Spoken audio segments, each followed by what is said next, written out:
نحمده ونصلي على رسوله الكريم اما بعد فاعوذ بالله من الشيطان الرجيم بسم الله الرحمن الرحيم رب اشرح لي صدري ويسر لي امري واحلل عقدة من لساني يفقهوا قولي۔ اللہ رب العزت کا احسان اور کرم ہے کہ جس نے ہمیں ایمان والی عظیم دولت سے نوازا اور ایمان کے بعد اس کائنات میں سب سے بڑی دولت وہ ہدایت ہے۔ اللہ رب العزت جسے چاہتا ہے اس کو اپنے ہدایت یافتہ بندوں میں شمار کرتا ہے۔ معزز سامعین، اللہ رب العزت کی ذات وراء الورا ذات ہے۔ اس کی ابتدا سے پہلے کوئی ابتدا نہیں اور اس کی انتہا کے بعد کوئی انتہا نہیں۔ وہ جب جیسے جہاں جس وقت چاہتا ہے وہ کر دیتا ہے۔ اس کو کسی سے پوچھنے کی ضرورت نہیں پڑتی، کسی سے اجازت لینے کی ضرورت نہیں پڑتی اور کسی کو بتانے کی ضرورت نہیں پڑتی۔ زمینوں کی تہوں میں، آسمانوں کے اندر، آسمانوں کے اوپر، مشرق مغرب شمال جنوب، سمندروں کی گہرائیوں میں اور پہاڑوں کے اندر جو کچھ ہے، زمین اور آسمان کے خلا کے درمیان جو کچھ ہے، سب کچھ اللہ رب العزت کے علم میں ہے اور اللہ رب العزت کے حکم کے تابع ہے۔ اللہ رب العزت کی ذات خالق ہے، ہم سب کے سب مخلوق ہیں۔ اللہ رب العزت کی ذات مالک ہے، ہم سب کے سب مملوک ہیں۔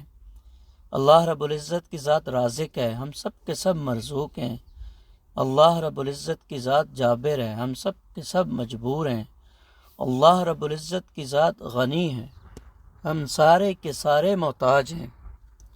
اللہ رب العزت کا احسان ہے کہ اس نے ہمیں حضرت محمد صلی اللہ علیہ وآلہ وسلم کی امت میں سے پیدا کیا، اور حضور اکرم صلی اللہ علیہ وسلم کا فرمان ہے کہ تم میں سے سب سے افضل وہ ہے جو قرآن کو سیکھے اور سکھائے۔ اسی سلسلے میں آج سے ہم ایک درس شروع کرنے جا رہے ہیں جو قرآن کا ترجمہ اور تفسیر پہ مشتمل ہوگا۔ تو انشاءاللہ تعالی ہم کوشش کریں گے کہ اس کو کم سے کم وقت میں ہم پورے قرآن مجید کا ترجمہ اور اس کی تفسیر کو ہم مکمل کر سکیں۔ درس شروع کرنے سے پہلے آپ لوگوں سے گزارش ہے کہ یہ ایک ایسا سلسلہ ہے کہ کبھی ہم نیکی خود شروع کرتے ہیں لیکن ہم اس نیکی کو اس طرح کر نہیں پاتے جس طرح اس کے کرنے کا حق ہوتا ہے۔ تو ہم کسی کو اگر کوئی بتا دیں اچھی بات تو وہ اس سے اچھا عمل کر سکتا ہے اور زیادہ لوگوں تک وہ اس بات کو پہنچا سکتا ہے۔ ہمارا یہ سلسلہ شروع ہو جائے گا اللہ کے چاہنے سے تو یہ قیامت تک اس کا اجر اور ثواب نہیں رکے گا۔ ہم تو مر کے قبروں میں چلے جائیں گے لیکن اس کا جو اجر اور ثواب ہے وہ ہماری قبروں کو بھی منور کرتا رہے گا، اور جن کے والدین اس دنیا سے رخصت فرما گئے ہیں ان کی قبروں کو بھی یہ علم منور کرے گا جو قرآن پاک کا علم ہے۔ تو آپ لوگ کوشش کریں کہ سب خود بھی اس کو سنیں اور اس چینل کو سبسکرائب کریں، شیئر کریں، لائک کریں اور دوسرے لوگوں تک پہنچانے میں اس نیکی کو ہمارا ساتھ دیں۔ انسان تو مر جاتا ہے، اس دنیا سے چلا جاتا ہے، لیکن نیکی کبھی نہیں مرتی، نیکی ہمیشہ پروان چڑھتی ہے۔ حضور اکرم صلی اللہ علیہ وسلم کا فرمان ہے، حدیث کا مفہوم ہے کہ اللہ رب العزت انسان کی نیکی جو اس نے دنیا میں کی ہوگی تو وہ قیامت کے دن اس کو عہد کے پہاڑ سے بھی زیادہ بڑھا کے اللہ رب العزت اس کے سامنے اس کو کھڑا کریں گے۔ یہ اسی طرح ہے کہ آج ہم کوئی چھوٹا سا کام کرتے ہیں تو یہ ایک نیکی ہم کسی اور کو بتاتے ہیں، پھر وہ کسی اور کو، پھر وہ کسی اور کو، تو یہ سلسلہ تا قیامت چلتا رہے گا۔ مرد کی زندگی میں جب دین آتا ہے تو وہ گھر کی چوکھٹ تک آتا ہے، اور عورت کی زندگی میں جو دین آتا ہے وہ گھر میں نہ صرف آتا ہے بلکہ وہ نسلوں میں منتقل ہوتا ہے۔ تو کوشش کریں کہ خود بھی اس کو سنیں، کوئی ایک مخصوص وقت نکال لیں، کیونکہ دنیا میں اتنی مصروفیت ہے، جو کچھ نہیں کرتے وہ سب سے زیادہ مصروف ہیں۔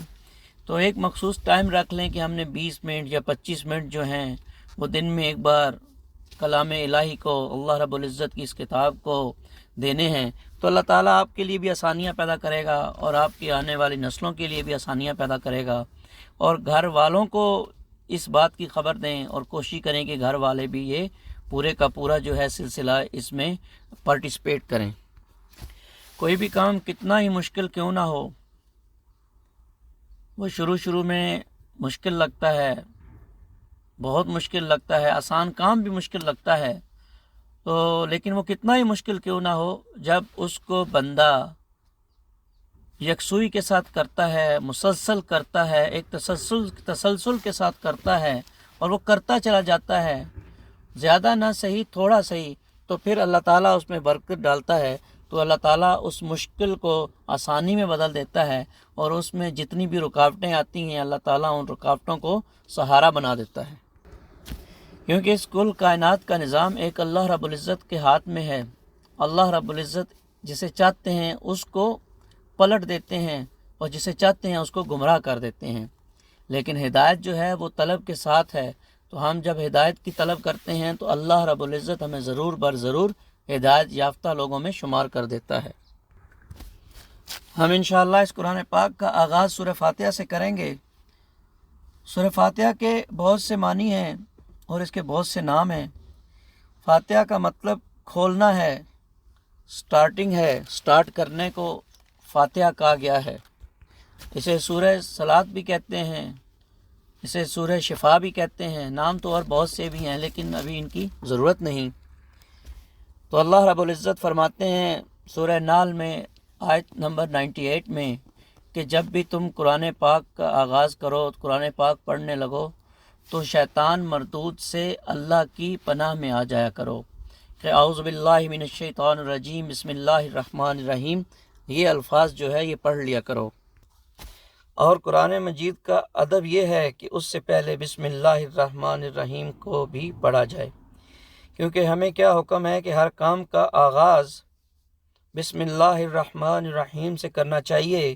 اسی لیے آپ دیکھتے ہیں کہ سوائے سورہ توبہ کے ہر سورت سے پہلے بسم اللہ الرحمن الرحیم ہے، اور یہ یاد رکھیں کہ وہ سورت کا حصہ نہیں ہے۔ بسم اللہ الرحمن الرحیم الگ ایک مستقل آیت ہے۔ سورہ فاتحہ سے پہلے اعوذ باللہ من الشیطان الرجیم بسم اللہ الرحمن الرحیم، میں پناہ لیتا ہوں اللہ کی شیطان مردود سے، مردود کا مطلب دھتکارا ہوا، میں اللہ کی پناہ لیتا ہوں شیطان مردود سے۔ تو لفظی ترجمہ کیسے ہوگا؟ اعوذ میں پناہ لیتا ہوں، باللہ اللہ کی، من سے، الشیطان شیطان، الرجیم مردود، مردود کا مطلب ہوتا ہے دھتکارا ہوا۔ تو پورا ترجمہ ہوگا میں پناہ لیتا ہوں اللہ کی شیطان مردود سے، یعنی شیطان مردود سے بچنے کے لیے۔ بسم اللہ ساتھ اللہ کے، یہ شروع اللہ کے، الرحمن، الرحمن جو بہت مہربان ہے، الرحیم بار بار رحم فرمانے والا ہے، الحمد سب تعریف، الحمد دو لفظوں کا مجموعہ ہے، الگ ہے اور حمد الگ ہے، للہ اللہ کے لیے، رب العالمین جو رب ہے تمام جہانوں کا، الرحمن بہت مہربان، الرحیم بار بار رحم کرنے والا، مالک یوم الدین مالک ہے دن بدلے کے، بدلے کے دن کا مالک ہے، اور بدلے کا دن کون سا ہے؟ قیامت کا دن۔ ایاک صرف تیری، نعبد ہم عبادت کرتے ہیں، و ایاک اور صرف تجھ سے، نستعین ہم مدد چاہتے ہیں، اہدنا دکھا ہم کو، صراط راستہ المستقیم سیدھا، دکھا ہم کو سیدھا راستہ، ہمیں سیدھا راستہ دکھا، صراط الذین راستہ ان لوگوں کا، انعمت انعام کیا تو نے، علیہم ان پہ جن پر، یعنی کہ جن پر انعام ہوا، غیر نہیں نہ کہ، المغضوب غضب کیا گیا، علیہم اوپر ان کے، ان کا راستہ نہیں جن پر غضب کیا گیا یعنی ناراضگی ہوئی اللہ کی، ولدالین گمراہ ہونے والے یعنی گمراہوں کا راستہ نہیں چاہیے، یا جنہوں نے راستہ گم کر دیا ان کا راستہ نہیں چاہیے، جو خود بھٹکے ہیں ہم بھی اگر ادھر چلے گئے تو ہمارا کیا بنے گا۔ یہ سورہ فاتحہ کا لفظی ترجمہ ہے الحمدللہ رب العالمین سے لے کے ولدالین تک۔ اب کوشش کریں کہ ہم ایک ایک حرف کا الگ الگ ترجمہ اور اس کی تفسیر بیان ہو جائے۔ سورہ فاتحہ ترتیب کے اعتبار سے قرآن پاک کی پہلی سورت ہے۔ فاتحہ کا لفظ فاتحہ سے ہے۔ فاتحہ کا معنی ہے کھولنے والی، آغاز، ابتدا۔ اس سورت کو ام القرآن بھی کہا جاتا ہے، یعنی قرآن کی ماں۔ بار بار ہم یہ سورت نمازوں میں پڑھتے ہیں۔ اسے سورہ شفا بھی کہا جاتا ہے، اس کو سورہ صلاۃ بھی کہا جاتا ہے، کیونکہ اس کے بنا صلاۃ یعنی نماز ہوتی نہیں۔ یہ بہت ہی برکت اور عظمت والی سورت ہے۔ حدیث میں آتا ہے، ابن عباس رضی اللہ تعالیٰ عنہ کی روایت ہے، انہوں نے فرمایا حضرت محمد صلی اللہ علیہ وآلہ وسلم بیٹھے ہوئے تھے اور آپ کے پاس جبرائیل علیہ السلام بھی بیٹھے ہوئے تھے۔ اتنے میں جبرائیل علیہ السلام نے اوپر آسمان سے دروازہ کھلنے کی آواز سنی اور انہوں نے اپنی آنکھ اوپر اٹھا کے دیکھا اور پھر کہا کہ یہ آسمان کا وہ دروازہ ہے جو پہلے کبھی نہیں کھلا تھا۔ پھر اس میں سے ایک فرشتہ اترا اور محمد صلی اللہ علیہ وآلہ وسلم کے پاس آیا اور کہا، مبارک ہو آپ صلی اللہ علیہ وآلہ وسلم کو دو نور وہ عطا ہوئے جو آپ صلی اللہ علیہ وآلہ وسلم سے پہلے کبھی کسی نبی کو نہیں دیے گئے۔ اور جبرائیل علیہ السلام نے یہ بھی بتایا کہ یہ فرشتہ اس سے پہلے کبھی زمین پہ نہیں آیا تھا، اور وہ کیا خوشخبری لے کر آیا، ایک یہ کہ سورہ فاتحہ جو آپ کو ملی، جو آپ صلی اللہ علیہ وآلہ وسلم سے پہلے کبھی کسی کو نہیں دی گئی، اور دوسری سورۃ البقرہ کی آخری دو آیات، اور یہ خوشخبری بھی دی کہ جو ان کو پڑھ کر دعا کرے ان کی دعا قبول ہوتی ہے۔ لہذا جو سورت آپ پڑھنے جا رہے ہیں یہ سورت قرآن کی انتہائی اہم سورت ہے۔ سورہ فاتحہ کا ایک مشہور نام ہے جو ہم سب کو معلوم ہے، الفاتحہ، لیکن اس کے علاوہ اس کے اور بھی کچھ نام ہیں، جیسے پہلے ذکر کیا ہے کہ ام القرآن، سورہ شفا، سورہ صلاۃ۔ اتنے نام بتانے کا مقصد یہ تھا کہ اس سورت کی اہمیت کتنی زیادہ ہے۔ کب کس کے زیادہ نام رکھے جاتے ہیں؟ جب اس سے زیادہ پیار ہو۔ آپ نے بھی تجربہ کیا ہوگا، کئی ماں باپ اپنے بچوں کو مختلف نام سے پکارتے ہیں، ان کا اصلی نام تو وہی رہتا ہے، لیکن تھوڑے تھوڑے عرصے بعد بچے شرارتیں کرتے ہیں اور بڑے ہوتے جاتے ہیں، تو نام بھی پیار سے اور لاڈ سے ماں باپ اکثر اور ان کے پکارتے ہیں۔ یہ بھی ایک محبت کی علامت ہے۔ سورہ فاتحہ کی جو عظمت ہے اور جو اس کا مقام ہے اور جو اس کا رتبہ ہے، اس کی بنا پر اس کے سب سے زیادہ نام ہیں دوسری صورتوں کے مقابلے میں۔ یہ صرف اس کی اہمیت کی وجہ سے ہے۔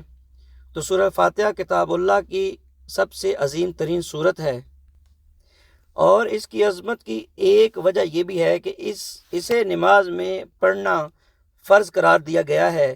اس کے بغیر نماز ہوتی نہیں۔ اگر کوئی شخص ساری نماز پڑھ لے اور سورہ فاتحہ نہ پڑھے تو اس کی نماز ہی نہیں۔ تو یہ نماز میں بھی ریڑھ کی ہڈی کی طرح ہے۔ انسان کی جو بیک بون، اگر اسے کچھ ہو جاتا ہے تو وہ نہ کھڑا ہو سکتا ہے، نہ بیٹھ سکتا ہے، پیرالائز ہو جاتا ہے۔ اب دیکھیں کہ ٹوٹل جو فرض ہیں وہ 17 ہیں، تو 17 تو فرض ہیں اور فجر کی 2 سنتیں بھی ہیں، اور حضرت محمد صلی اللہ علیہ وسلم نے نہ سفر میں نہ مقام پہ 2 سنتیں چھوڑیں، نہ بیماری میں۔ اگر حساب لگائیں تو 17 اور 2 19 بار تو پڑھتے ہی ہیں، اور باقی سنتیں بھی، نوافل بھی اور زیادہ ہیں، وہ بھی ہم گائے بگائے ادا کرتے ہی رہتے ہیں۔ کچھ لوگ پوری سنتیں ادا کرتے ہیں، پورے نوافل پڑھتے ہیں، کچھ لوگ اس کا پورا اہتمام کرتے ہیں، کچھ لوگ صرف فرضوں پہ اور وتر پہ اکتفا کرتے ہیں۔ لیکن آپ دیکھیں کہ 19 مرتبہ تو اس سورت کو ہم نے دن میں بار بار پڑھنا ہی ہے۔ ایک اور حدیث میں ہے کہ حضور اکرم صلی اللہ علیہ وسلم کا فرمان ہے کہ جو شخص دن کی 12 سنتیں پوری کرے، میں جنت میں اس کو گھر کی بشارت دیتا ہوں۔ بسم اللہ الرحمن الرحیم کے بعد ابھی ہم دیکھتے ہیں الحمدللہ رب العالمین سے جیسے شروع کرتے ہیں۔ الحمد، الف لام الگ ہے اور حمد الگ ہے۔ عربی زبان میں الف لام ال کا بھی معنی ہوتا ہے، اور ال کئی ایک معنوں میں استعمال ہوتا ہے، لیکن عام طور پر الف لام ال جو ہے یہ کامن ناؤن کو پراپر ناؤن بناتا ہے، یعنی کسی عام کو خاص بنا دیتا ہے، خاص کا معنی دیتا ہے۔ جیسے انگریزی میں THE دا ہم پڑھتے ہیں، دا کا لفظ آتا ہے، اور حمد جو ہے یہ ہا میم دال سے ہے۔ ہا میم دال حمد کہتے ہیں تعریف کو، تعریف کے لیے۔ اور ایک تعریف کے لیے ایک اور بھی لفظ استعمال ہوتا ہے، آپ لوگوں نے اکثر سنا ہوگا، جسے مدح کہتے ہیں، میم دال ہا مدح۔ جیسے وہ کچھ لوگ مدح سرائی کا لفظ ایک یوز ہوتا ہے، تو حمد سرائی نہیں ہوتی ہے، مدح سرائی ہوتی ہے۔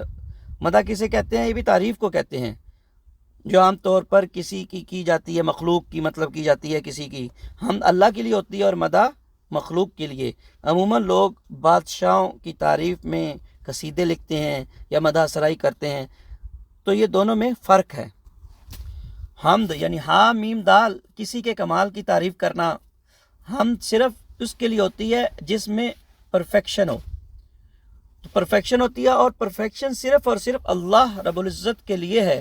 اس لیے الحمد بھی کس کے لیے ہے؟ صرف اللہ رب العزت کے لیے ہے۔ اور پرفیکشن کے ساتھ یہ کہ اس تعریف کے ساتھ بہت تعظیم اور محبت بھی ہوتی ہے۔ تو اس طرح حمد کا کیا معنی ہوا؟ تعریف اس پر یا اس کی پرفیکشن پر۔ کیسی تعریف؟ جس میں کیا ہو؟ محبت ہو اور تعظیم ہو، رسپیکٹ ہو۔ اس کو کہتے ہیں حمد۔ کس کے لیے؟ للہ، اللہ کے لیے۔ اب یہ جو للہ ہے، اس میں بھی لام الگ ہے اور اللہ الگ ہے۔ عربی زبان میں حروف کے بھی معنی ہوتے ہیں۔ حروف مطلب لیٹرز، جیسے الف با تا سا، تو سب کے تو نہیں، بہت سارے جو لیٹرز ہیں ان کے بھی معنی ہوتے ہیں۔ تو لام کا مطلب ہے کے لیے، فار، اللہ کے لیے۔ اللہ کا لفظ الہ سے ہے، اور الہ کہتے ہیں معبود کو، جس کی عبادت کی جاتی ہے۔ ویسے الہ کا معنی عربی میں حیران کر دینا، اور معلوہ وہ چیز جس پر انسان حیران ہو جائے، جس میں عقل گم ہو جائے۔ اللہ تعالیٰ ایسا معبود ہے کہ جس کو ہم نہ دیکھ سکتے ہیں، نہ اس تک ہم پہنچ سکتے ہیں، نہ وہ اگر کلام کر رہا ہو تو ہم سن سکتے ہیں۔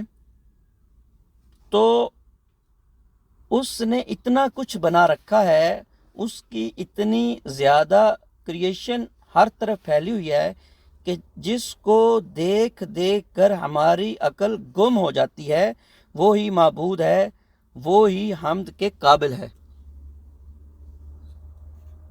تو الحمدللہ کا کیا مطلب ہوا؟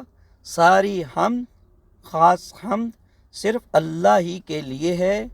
اس کا کیا مطلب ہے؟ کسی اور کے لیے ہمیں تعریف نہیں کرنی چاہیے، کسی کی تعریف کرنا منع ہے۔ اور جیسے ماں باپ اپنے بچوں کی تعریف کرتے ہیں، کچھ لوگوں کی تعریف کرتے ہیں، تو تعریف مخلوق کی لوگ کرتے ہیں، کرنی چاہیے، اس میں کوئی ممانعت نہیں، لیکن اللہ کی تعریف میں اور مخلوق کی تعریف میں فرق ہے.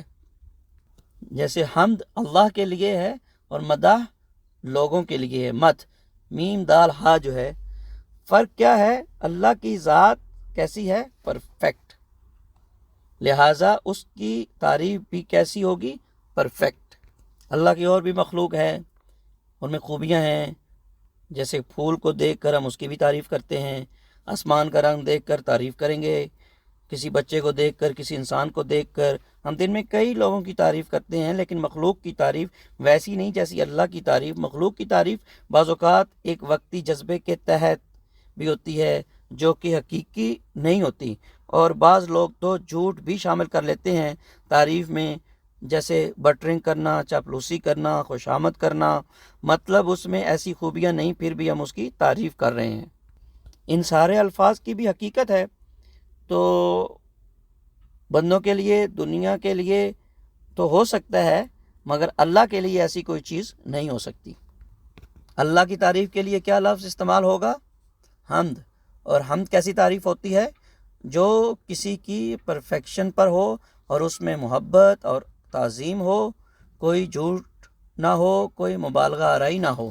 دنیا میں تو کوئی ایسا قابل نہیں ہوتا، لیکن ہم کبھی کبھار ضرورت سے زیادہ اس کی تعریف کر دیتے ہیں، لیکن اللہ کی تعریف ان سب سے مختلف ہے. الحمدو، سب تعریف جس میں محبت بھی ہماری شامل ہو، تعظیم بھی شامل ہو، اور مکمل تعریف جو کسی خوف کی وجہ سے نہ ہو، کیونکہ بعض اوقات ہم کسی کی تعریف کسی خوف کی وجہ سے بھی کر دیتے ہیں، حالانکہ وہ اس تعریف کے قابل نہیں ہوتا، لیکن اس کے شر سے بچنے کے لیے کہ کوئی نقصان ہمیں نہ پہنچا دے، ہم اس کی تعریف کر دیتے ہیں. لیکن اللہ کی تعریف ایسی نہیں ہوتی، وہ تو الرحمن الرحیم ہے. تو الحمدللہ ہے پرفیکٹ تعریف، محبت والی تعریف، تعظیم والی تعریف، اس کی عظمت کی تعریف، سچی تعریف، حقیقی تعریف، ساری کی ساری تعریف للہ ہے، بس اللہ کے لیے ہے. اگر اس کے علاوہ کسی اور کے لیے ہے تو وہ حمد نہیں ہے، وہ مد ہے. سے مدح سرائی جسے بولتے ہیں. دنیا میں انگریزی، فارسی، ہندی، کسی بھی زبان میں حمد کا پورا معنی آپ کو نہیں ملے گا. یہ پورا معنی جو ہے اس کا آپ کو عربی زبان میں ہی سمجھنا پڑے گا.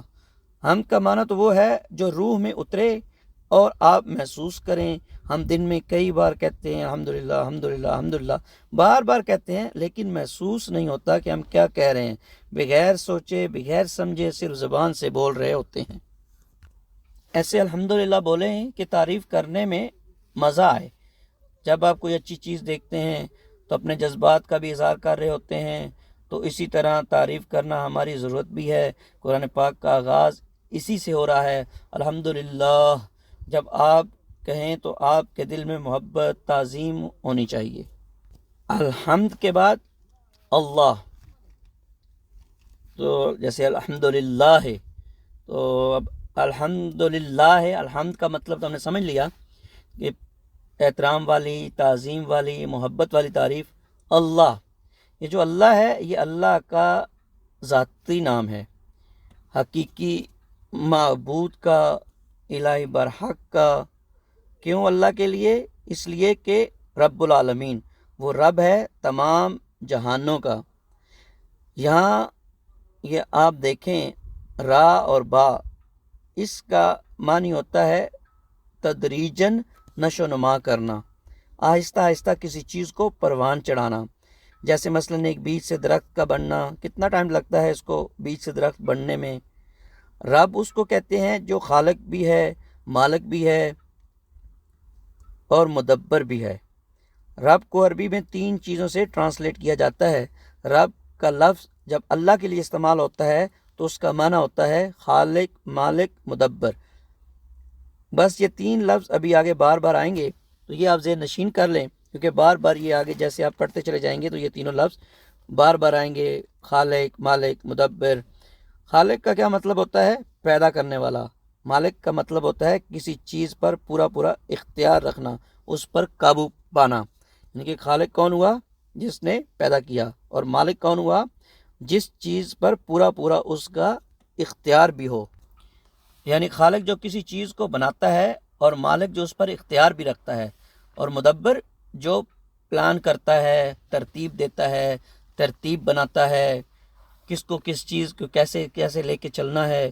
اللہ نے ساری کائنات کو پیدا بھی کیا اور اس کائنات پہ اس کا اختیار بھی ہے اور اس کائنات کو چلا بھی رہا ہے۔ سارے امور کو رن کرنا، سارے امور کو کام میں لانا، رات کا آنا، دن کا آنا، بارشوں کا برسنا، بارشوں کا رکنا، سمندروں کے پانی کا چلنا، سمندروں کے پانی کا ٹھہرنا، صبح کا ہونا، شام کا ہونا، ہواؤں کا چلنا، ہواؤں کا رکنا، تو یہ سارے کا سارا نظام ایک اللہ رب العزت کے اختیار میں ہے۔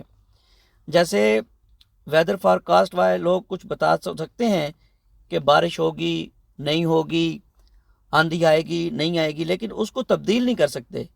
کوئی مصیبت آ رہی ہو تو اس کو وہ ٹال نہیں سکتے، وہ روک نہیں سکتے۔ رب کا معنی کیا ہوا؟ خالق، مالک، متبر، یعنی جو کسی چیز کو بناتا ہے، پھر اس کے اوپر اس کا اختیار ہوتا ہے، پھر اس کی ترتیب بھی اس کے کنٹرول میں ہو۔ اور رب صرف اللہ ہی ہے، کیونکہ کوئی اور انسان ہمارا خالق نہیں، نہ وہ ہم پہ کوئی اختیار رکھتا ہے۔ پیدا کرنے والا اور جس کے اختیار میں ہم ہیں، وہ ساری کی ساری تدبیر بناتا ہے، وہ صرف ایک اللہ ہی ہے۔ دنیا میں جو بھی نظام چل رہا ہے، یہ صرف ایک ہی ذات چلانے والی ہے، اور وہ ذات صرف اور صرف اللہ رب العزت کی ہے۔ سورج وقت پہ نکلتا ہے، وقت پہ غروب ہوتا ہے، رات آتی ہے، رات ٹائم سے آتی ہے، اپنے ٹائم پہ واپس جاتی ہے، پھر بارشیں برستی ہیں اور بارشیں ایک محدود وقت کے لیے ہوتی ہیں، پھر بارشیں رک جاتی ہیں۔ تو یہ سارا نظام ایک اللہ رب العزت کی ذات چلانے والی ہے۔ پوری کائنات مل کے بارش کو برسا نہیں سکتی، اور پوری کائنات مل کے بارش کو روک نہیں سکتی۔ تو اس کائنات کا قبضہ، قدرت، کنٹرول اور گرفت یہ صرف اور صرف ایک اللہ رب العزت کی ذات کے پاس ہے۔ تو آج کا درس کافی لمبا ہو گیا ہے، تو اس کو یہیں پہ ہی روکتے ہیں۔ تو یاد کرنے کی چیز جو ہے وہ یہ ہے کہ ہم نے سورہ فاتحہ کا لفظی ترجمہ پڑھا اور سورہ فاتحہ کو سٹارٹ کیا، تو اعوذ باللہ من الشیطان الرجیم کے معنی کو سمجھا، بسم اللہ الرحمن الرحیم کے معنی کو سمجھا، اور اس کے بعد ہم نے سورہ فاتحہ کا الحمدللہ رب العالمین تک ہم نے ترجمہ اور تفسیر مکمل کر لی۔ تو ابھی انشاءاللہ اگلا جو درس ہوگا اس میں ہم سورہ فاتحہ کا جو آگے کی ترتیب ہے، الرحمن الرحیم مالک یوم الدین، تو انشاءاللہ ایک ایک لفظ کا ہم ترجمہ ہی پڑھتے جائیں گے اور ساتھ ساتھ ہم اس کی تفسیر بھی جو ہے وہ مکمل کرتے جائیں گے۔ تو آپ حضرات سے گزارش ہے کہ جنہوں نے یہ خود سنا ہے وہ اپنے دوستوں تک اس کو پہنچائیں اور اپنے گھر والوں کو سنوائیں اور اپنے گھر تک اس چیز کو پہنچائیں، کیونکہ شروع میں ایک بات کی تھی کہ گھر میں جب دین آتا ہے تو عورت کی زندگی میں جب دین آئے گا تو وہ آپ کی نسلوں میں جائے گا۔ تو ہم تو چلے جائیں گے اس کائنات سے، لیکن یہ سلسلہ چلتا رہے گا، اور آپ خود بھی کوشش کریں کہ اگلا درس اسی طرح بار بار یہ جتنے بھی یہ سلسلہ شروع کر رہے ہیں تو اس کو منطقی انجام تک پہنچا سکیں۔ تو اس کار خیر میں آپ سے صرف اتنی ریکویسٹ ہے، اتنی مدد چاہیے کہ آپ نے اس چینل کو سبسکرائب کرنا ہے اور شیئر کرنا ہے اور لائک کرنا ہے، اور دوسروں کو جتنا زیادہ ہو سکے اس کے بارے میں آپ بتائیں۔ تو انشاءاللہ تعالی آپ بھی اس کے اجر میں برابر کے شریک ہوں گے، اور دوسرے کو جو نیکی ملے گی آپ کو بھی ملے گی، پھر تیسرے تک یہ بات پہنچے گی، اس کی نیکی آپ تک بھی آئے گی۔ آپ ایک نیکی کر رہے ہوں گے لیکن آپ تک 3 آ جائیں گی۔ جب یہ 10 بندوں کو پتہ چلے گا آپ ایک نیکی کر رہے ہوں گے لیکن آپ کو 10 نیکی آپ کے اکاؤنٹ میں ملیں گی۔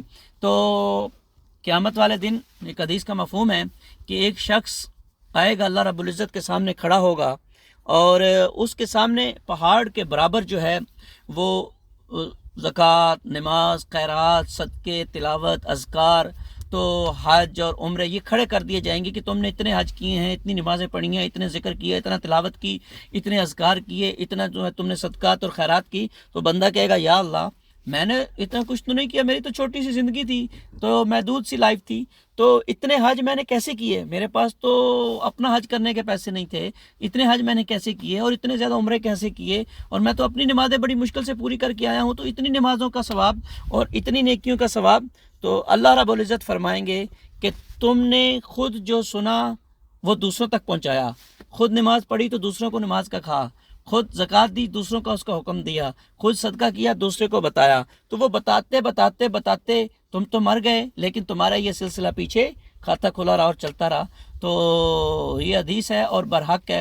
پوری کائنات جھوٹ ہو سکتی ہے، سورج، چاند، زمین، ستارے، آسمان جھوٹ ہو سکتا ہے، لیکن حضرت محمد صلی اللہ علیہ وآلہ وسلم کی زبان مبارک سے نکلا ہوا لفظ یہ جھوٹ نہیں ہو سکتا۔ تو انشاءاللہ پھر ابھی ملیں گے اور اگلے درس میں، تو